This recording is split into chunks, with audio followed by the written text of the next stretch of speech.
Hey friends, it's your pal Mike Shea from Sly Flourish, here with another episode of Sly Flourish's Lazy GM Prep. In this weekly show, we go through steps from Return of the Lazy Dungeon Master while preparing for my Sunday role-playing game. I am running Tales of the Valiant set in the Dragon Empire of Midgard. Tales of the Valiant and Midgard are available from Kobold Press. This show, like all of the work of Sly Flourish, is brought to you by the patrons of Sly Flourish. Patrons get access to all kinds of cool tips, tricks, and tools like the artisanal monster database and the Sly Flourish random generator and other stuff. They get access to a whole bunch of different scenarios, adventures, and books of things to help them run their tabletop role-playing games. They get access to the awesome Lazy DM community over on Discord, and they help me put on shows like this. To the patrons of Sly Flourish, thank you so much for your outstanding support. We have a lot of work to do today. So to get started, let's see, we'll jump over to Obsidian. In our last session, the characters are in the city of Kukatarma to the south. In fact, one of the things we're going to need today is a map. So here we have a map of the region. They're in Kukatarma, which is to the south. Let's see, I'll zoom this out a little bit. So they're in Kukatarma right here on the Gidigata Hills, right on the edge of the Sarkland Desert. Their main headquarters is 440 Fingers, which you can see with that little dot. That is kind of where things started. I don't know that they necessarily have to go back there or not. Can't really say. And so I did a smart thing. We're going to talk about a smart thing that I did in this last session. So the characters have been navigating Kukatarma. They've been seeking a red portal which exists beneath a ziggurat of Thoth Hermes. They have traveled through the ziggurat. They got involved in a bunch of stuff, fought a bunch of dudes, monsters and stuff like that, got to the final chamber of the ziggurat of Thoth Hermes and got attacked by a whole bunch of demons that had torn through these corrupted tapestries and poured out into the world. So they are fighting a husk demon and a bunch of smaller demons, and that is where the game is starting today. However, very likely we can actually, why don't we make a new session planning template here, or use our session planning template for new session notes. I'm using Obsidian to do my game prep. I have been enjoying using Obsidian for my game prep. If you want to know more about using Obsidian for game prep, you can find a link in the show notes. So we don't have Emmert today, but we have every other character is going to be there today. So our strong start is the Husk Demon. And there were a bunch of other little demons too. We're going to jump over to our Tales of the Valiant book here. Monsters A to Z. We go to Demons. We have our Husk Demon, which is on page 84. Husk Demon 84. And we were going to throw some smaller demons. Dretches. I think we're going to have a whole bunch of Dretches. Are there what other demons do we have? We have Balor, that's obviously too tough. Dretch, Glabrazo, CR9. I like the Golmana, which is like an alien from Aliens. Hezro, CR8, Husk Demon, Marilith, Mire Fiend, Nalfishni, Quasits. Oh, look at these guys. Unskuz, I don't know them. Vrox, and Rack Demons. Rack Demons look kind of cool too. So fun stuff. Hey, my mom is here. Hi, Mom, we're looking at demons in the Monster Vault. So I don't see any good, lower CR demon that would work well for this. So I think we're going to go with Dretches. Lots of Dretches, right? Lots of Dretches. And Dretches are on page 80. So that's going to be their big fight today. We're going to start right off with it. They're going to, big kind of knockdown, drag out fight right first thing, which I like, right? Because it means truth be told, it eats a lot of time. So, don't have to prep quite so much. And it's fun. It's like a fun bang right into it. 6 characters is going to be a lot of characters. I wonder if I should 6 characters. I did the Lazy Encounter benchmark before.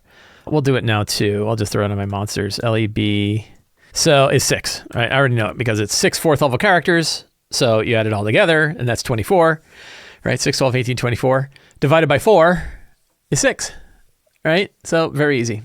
So Lazy Encounter benchmark is 6, which means I could do 8 Dretches. In order to hit that threshold of deadliness, it would be 8 Dretches because they're CR 1/4 and 1 Husk Demon, right? Because it's 6. Yeah, so I get 2 CRs. Yeah, right. So that's 8 Husk. So I think, and that's, I think that's probably about right. That actually might be, I have a feeling for this group, that's going to be pretty easy. But I think that's okay. It'll still be a good fight. And I can throw some Doom points in there. So here's a fun thing that I can do because I'm using Tales of the Valiant. is I can use Doom points. Doom points are a feature of the Monster Vault, but are also described in the Game Master's Guide and are going to be described in the upcoming Monster Vault 2. Probably the best written description ever of Doom points will be in that one because I wrote it. And let's see, where's Doom points? Probably here. I wrote this stuff too. All the encounter building guidelines that are inside the Monster Vault are stuff that I did. That look right there is the lazy encounter benchmark. So I could say 6 PCs. Hey, look at that, 6. Right? Hey, I got it right. My own math. But there's a section on Doom points in here. Here it is, Doom points. And so the encounter CR for this is going to be 6, which means I can use 2 Doom points. And Doom points are like these things that I can, show in the game that I can use to do lots of things. So I think one thing we're going to want to do, look at this. I didn't have the thing over here. I suck at switching the screen. So Doom points are a optional rule. They're kind of like inspiration for monsters. And you can use them in any encounter, but they work well in boss fights. I don't know that they work particularly well when you're mixing Doom and Legendary Resistance, for example. I would probably replace Legendary Resistance with Doom points. But to me, a Doom point is a way for the GM to affect the battle in a fun way. That's a limited feature that characters know about. And so an example would be, I can use a Doom point to give another creature another attack, but I would actually let it take another action so that it can do a whole other thing. And I can put them out there. So I can put 2 Doom points out, which is what I'm going to do. But I need to describe that to my players so that they understand the BS that I'm about to pull. And in my opinion, you can use Doom points to do anything, as long as it is for the fun of the game and makes the encounter more interesting. I think you can do anything with Doom points that you want. I think there are only 2 hard limits of Doom points. One is the number of them, and make that number visible to the players so they know how many of those things they're going to face. And 2, you have to describe to your players what they are and what they can do, including saying like, these are ways for the boss monsters in this one to change space and time. Right? So, yes, Snack Daniels brings up a very good point, saying Doom points are sort of like the 5e intrusion from Cypher. Yes, if you were familiar with GM intrusion from Cypher, they are very similar to that. You can use them to re-roll an attack. You can use them to break through resistances. You can use, as long as it's fun. And this is where it's your responsibility as a GM to really recognize, am I doing something fun with this? And it would be like, if a boss is not standing up to its story, that's when you can use one of these. If they're all ganging up on it, it's really hard. Maybe use a Doom point, it gets a bunch of hit points back. If it's missing on all of its attacks because of some reason, maybe they use a Doom point and they get a whole other set of attacks, or they get advantage on all their attacks. Something like that. So I think that, so we're going to use that today. I have not used Doom points yet in my Tales of the Valiant game, which is really where they're from. So we're going to use them. So scenes, the Husk Demon, the Red Portal, and then they travel to, so here is the smart thing that I did. I knew that the Red Portal could go to 2 locations. It could either go to Nerderin or Sayaz. I knew that it was one of these 2 places. And I asked them, I wrote up some stuff from my last session about Nerderin and Sayaz. Nerderin is a Nurian human city that resisted the arrival of the dragons until they burned it and charred it to the ground. And now humanoid bandits, raiders and stuff like that. And then Sayaz was where a kobold alchemist did stuff. And I knew, if you recall from last session, I knew I didn't want just more undead, because they just fought a big pile of undead. So I wanted new stuff. And one thing I did is I realized, oh man, I never asked the players where they want to go. So I brought both of these places up in the middle of the week and asked my players to decide where they wanted to go. And they generally unanimously decided to go to Nerderin, which means I know now to prep for Nerderin, which is good because both locations would have been really big and I would hate to have to prep both of them. I wouldn't have to prep all of both of them, but I would have had to prep enough to run an entire session in both places, or at least a half a session in both places. And luckily I don't need to. I know they're going to Nerderin, which means I can put my mind on Nerderin only. So, that's one of those big tricks of if you're going to put a big decision in front of your players, put it near the end of a session so that you know that you can focus on what you need to focus on in your prep. I don't think it's totally unreasonable. It's not railroading. You're still giving them the choice. It's just when you're given that choice. And if you do the choice and I do it all the time. Did you do the choice at the beginning of a session? Now you're kind of hosed because you had to prep all of it, or you're going to have to improvise all of it. But if you are able to ask that question earlier, then you have an idea where they're going to go. And I know they're going to Nerderin. So they're heading to Nerderin. But that brings up a lot of questions. The questions are like, where is the red portal? And then what other locations are in Nerderin? I need a map. This is almost like a checklist of things I'm going to have to do. I'm going to remove these once we are doing these, but this is what our prep is all about today. What are the other locations in Nerderin, and who are the inhabitants? And I'm cheating a little. I didn't write anything down, but I have been thinking about this throughout the week because I knew they were going to Nerderin. As soon as I knew they were going to Nerderin, I started to get ideas. And actually on my walk right before this game, I was talking to Michelle about it. She's not in the game, so I can talk to Michelle all about this game, and got some good ideas about some of this stuff.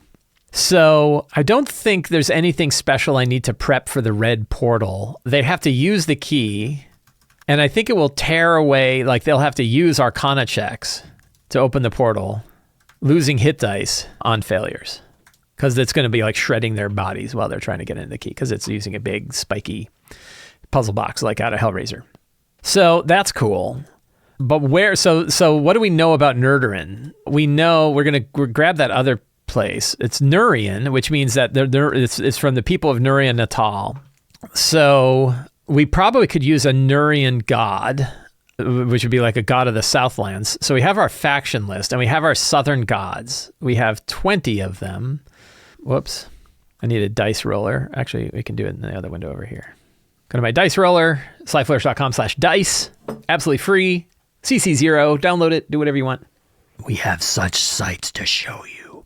I like Hellraiser. I like Hellraiser 2. I don't think Hellraiser 1 was particularly great, but I loved Hellraiser 2. All right, so we are going to roll a die. Bang. 8. 8 is Isis, golden goddess of dawn, love, mercy, the gentle maiden, lady of healing hand, daughter of Aten, mother of Horus, mistress of the petal palm, and protector of children. I like that. So it is something of the red portal location is at something of... And I think like the other one, there's going to be a reverse, like two gods. So I think we might also pick a second god where the red portal, we might actually look through some of these. We have heretical Aten that is like the dark father. We have Hune. We've already seen a lot of Hune. Eshu is the god of travelers and nomads, weavers, birds, luckbringer. Horus, Isis, Ogun, Ta. Sebastus. I like this one. So I think we're going to use that one. So it's of Isis and Sebastus. And let's see, if we go to our Southlands guide, Sabadia, that's cool, is moon phases surrounding an arcane circle. Let's see. So the red portal could be in a hidden shrine of Sabadius beneath something else. And so now we're going to go to our random generator here. Where's my random generator? Random. Bang. And we need a monument.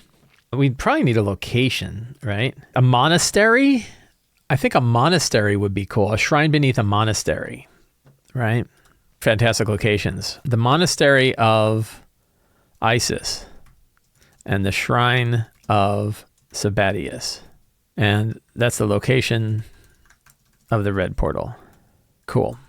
So we need some other, so this is Nerderin. So I guess the first thing I need is so we now know where that is. I need a map. So let's see, we can go to my browser window here, boop. And we're gonna go to my Dyson Maps. Let's see, Dyson Commercial License Map Gallery. This is my local copy, which makes it far faster. And we will, what we're looking for, so I guess we'll start with the Shrine of Isis is the first thing we need. And it doesn't have to be multi-level. This is actually kind of cool. It's small. We'll just open that up. I'm going to keep looking, but we'll open up. We'll keep that one. So I need a couple of maps today. I need the Shrine of Isis, or the Monastery of Isis. And then I need a map of Nerderin itself, the location, like I did for Kukatarma, which has largely been destroyed. That one's kind of a boring map. That one's too big. That one's a little bit grand. I'd love like a 2-level. This one, let's see. Let's take a look at this one here. So this one kind of fit. I kind of like this one. This one's pretty good because is that a boat? Yeah. So I think like we could drop a little secret passage in here that no one has seen before. So like the lower chambers of this place have not been uncovered, even though the rest of it has. I think that could kind of be neat. So I think we're going to use this guy. So I'm going to save that guy into my campaigns. Dragon Empire locations, attachments. And I'm going to print it. Oh, that's terrible. Let's open this and open a preview. All right. So I got myself a map. So it's like a ruined monastery with the red portal below. Okay, so I've got that one. Now, the other map I need is a map of the city of Nerderin. Ideally, one that's like kind of ruined, if there is one. One like that's a little too small. It's overland, but it's a little too small. And I'd like one that I could just sort of drop on the table so that everybody can see it, and I can draw out like, hey, here are the highlighted spots. You know, that one's probably a little too grand and nice. This one's kind of neat because it's sort of against, let's see, I'll take a look at this. It's a fortress, Mayor's Fort. It's not bad. Like, you know, it would be abstract, and we could have like, you know, where they show up as sort of on the outskirts. And then I could use this for like other locations too. That's not bad, and it's sort of against the mountains, which is kind of neat because there could be. I've got reasons why being against the mountains could be kind of neat. So I think we'll use this. So I'm going to save this image to my attachments, and that's not what I wanted. What's it called? There it is, Mayor's Fort, and we're going to print that out. Okay, so I got a couple of maps. One of my Dyson tricks is you just pick the first map that works. Don't try to go through all of them finding the perfect map. Instead, get some criteria for the map that you're looking for, scan through them till you find the one you want, and then grab it. It works really well. It's fast. Good lazy trick. So, going back to our notes, I got pages printing out behind me. I have maps, so that is done. So what are some other locations in Nerderin? So one thing I want to do is, I have some ideas about the inhabitants, and I want to have like a Marathi fortress. Which there's a fortress of Marathi, the Marathi army is here. So one of the things is about this place is that we're going to have like multiple factions at place. So the bivouacs of the draconic forces. So Ibelin has some bivouacs. I think, so we can drop some other monuments around the location. So let me pick a few monuments here. We'll go down here and we'll pick monuments. And we will say of the Southlands. I have the Southlands as a specific region. Opal necrotic cauldron of Thoth Hermes, the god of knowledge. Twilight crumbling sinkhole of Takar, guardian of the gates, keeper of the springs of life and death. Warden of the world tree, Farseer, and the uncorruptible. I like Takar, but instead of a twilight crumbling sinkhole, we could do a twilight crumbling well. We'll do a well instead of a sinkhole of Takar. We could also have a necrotic sinkhole, and it is we need like of who's the mother, the worshippers of. We need our Midgard book. I've got ideas, so I'll go to the gods here. Dark gods. I like the Adrika is kind of cool. Maker of the Black Road, darkness, death, knowledge. Adrika might be fun. But I think the other one that I was considering is the White Mother, the Pale Mother. I think we're going to do the Pale Mother, who's the goddess of the white. What are they called? What are they called? Not White Walkers. That's from Game of Thrones. Damn, what are they called? They were like a villain that I was going to have in this one, and I'm planning on having them quite a bit.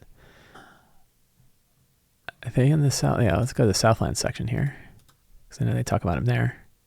Wasted West, Dragon Empire, Ghost Walkers, Goddess of the Ghost Walkers, which I think is going to be a faction that we're dealing with down here, which is going to be kind of fun. So I've got a sinkhole, the Citadel. So I want to have a new villain that we're going to show here, who is going to be a young silver dragon, son of Ibelin, and I need a fun name for this. Willowstorm, Greystorm. A young silver dragon, son of Ibelin. Greystorm's pretty cool, I think, right? Or the Shining Storm. How about the Shining Storm? And we'll give him another name. Vestar. Vestar the Shining Storm, a young silver dragon, son of Ibelin, who is both, and we have our ranks. Where's our ranks of the Dragon Empire? Is a Tamarli and a Kinji in charge of the southern regiments. If we go to our locations, the Dragon Coil. So they are They're bivouacked here in Nerderin, and they're supposed to make their way across the Dragon Coil Mountains of Mazar, the South Dragon Coil regiments. And Vestar, so Vestar has Vestar's Citadel, which used to be, I don't think I need to tie it to a god, Lord of Nurian Natal. We need a Nurian Lord, so that works. That's the Marathi fortress. We have the bivouacs. Let's get one more monument around which the bivouacs sit. Twilight Glass Mausoleum of Salket. So I like the glass mausoleum. I don't know about Twilight. Emerald Glass Mausoleum of who? One of the gods. We've done Mott a lot. Mother of Cobras. Why don't we go to my other list here? Take a look through this. Whoops. Oh, I didn't want to do that. There we go. What would be another god that's in charge of this particular mausoleum? This one's pretty good. Kansu. So the bivouacs surround this glass mausoleum. It's sort of a landmark nearby.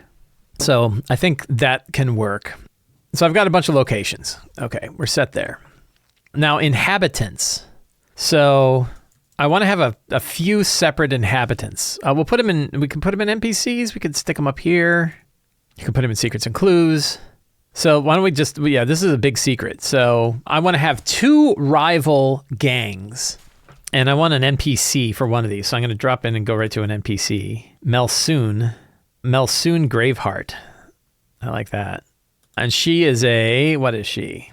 A halfling follower of the lower left hand, commander of the what? Of the third finger. So she refers to herself as the third finger of the lower left hand, which I think is the middle finger, which is kind of funny. I think we'll like that. So that's one faction. So we have one gang.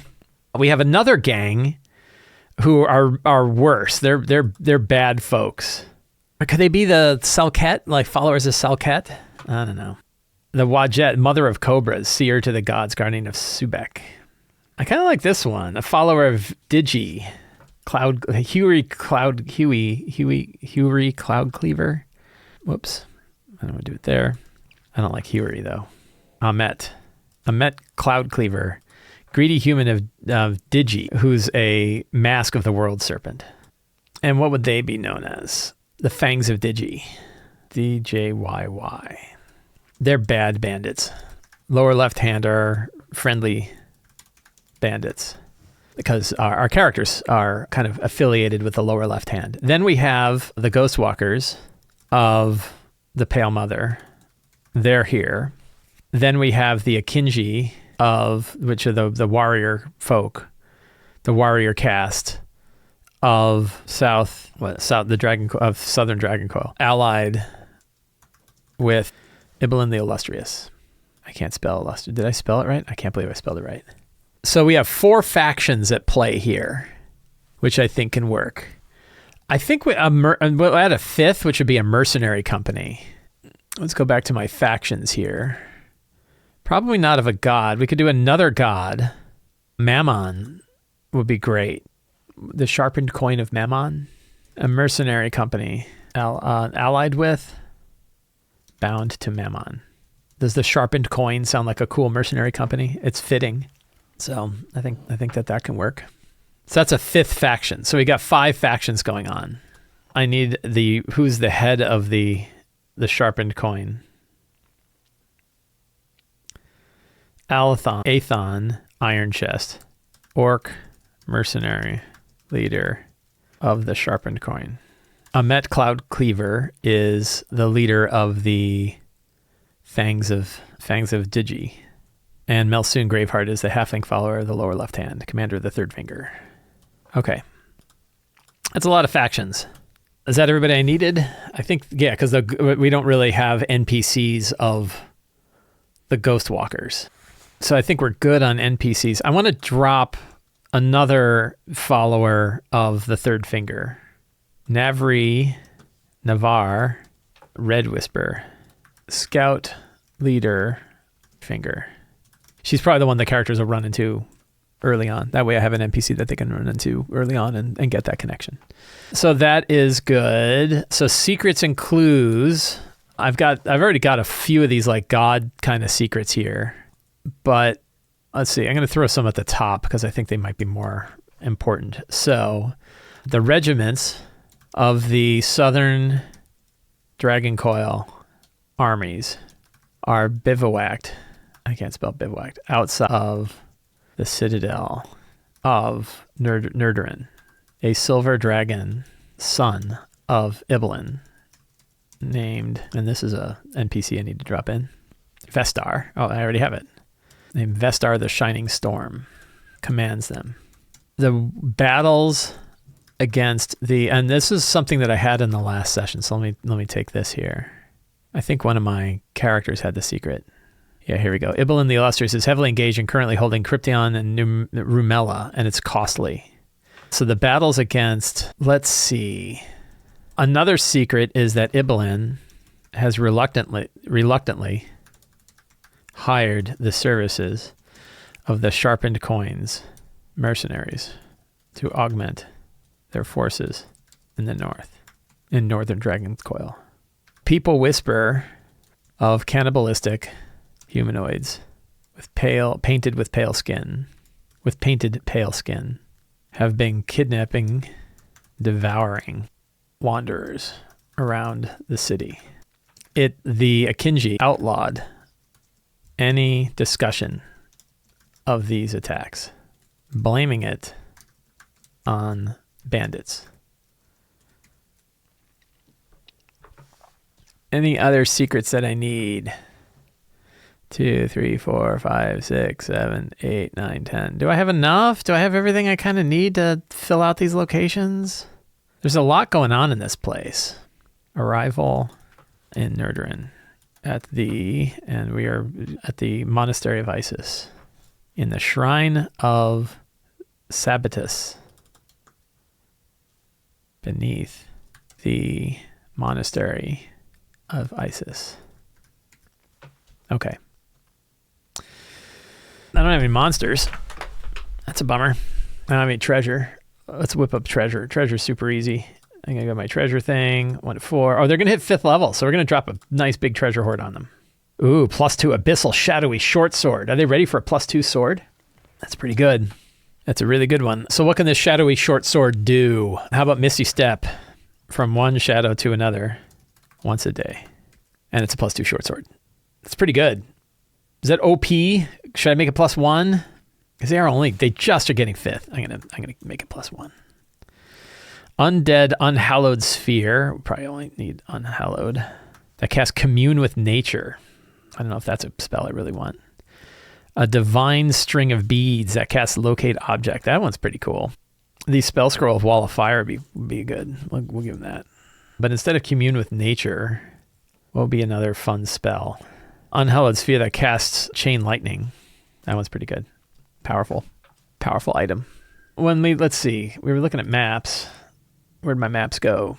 So let's see, we could have, some other like locations here. We're going to drop a list of like room locations in here. So they go in the red portal room. That's that lower left room. They will probably make that a secret passage that leads to a shrine. Well, what would it depict? Muraled room. Then a shrine then a ghost boat. A boat on the river Styx is that boat in the northern one. Then a secret passage. They take the secret passage up, and that goes into a central chamber. They could probably just leave right away, which is the Shrine of Isis. That southern passage, how about a shadow road well? We'll just do a shadow well. Have that southwestern room would be what?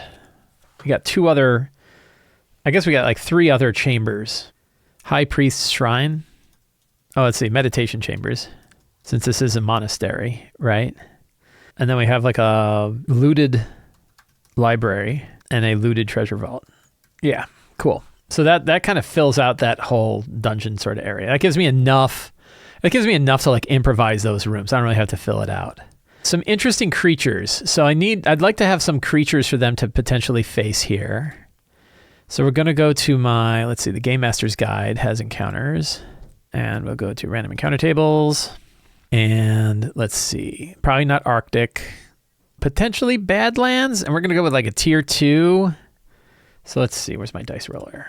1. PC travel, relatively cool. Okay, swarms of poisonous snakes. I already had poisonous snakes. We could have like Shadow Haze. That's not really a monster. It's kind of a situation. I'll throw that in my locations one here. Shadow Haze. Sort of like, you know, gives them an illusion. Maybe when they go to that boat, they can face it. Escaped Gladiator. We could have a Gladiator and bandits of which group? The Sharpened Coin. Goblin Raiders of, who's that bandit group? The other one, the Fangs of the G. Yep, they're bastards. Lamia would be fun. Let me take a look at the Lamia stat block. See what they're like. Intoxicating Gaze. Ooh, that's pretty good. So Cursed Nurian Lamias. Oh, we could have Ghostwalker Ogres. Ghostwalker Ogres and Orcs. Let's just do 2 more. What are Insatiable Broods? Oh, look at those. Yeah. Winged, let's see. Yeah, these are great. Insatiable Broods. Page number of those on. Those are on 221. I should have put page numbers for these. Oh well. Thanks. Current Mike Shea is being a dick to future Mike Shea. Those are really cool. So those are Badlands encounters. Let's see what else we got. Probably not coastal. Let's look at deserts. Giant hyenas. With some giant hyenas and gnolls. We got centaurs. Oh, air elementals. Can't go wrong with those. Let's see. I already got 6 though.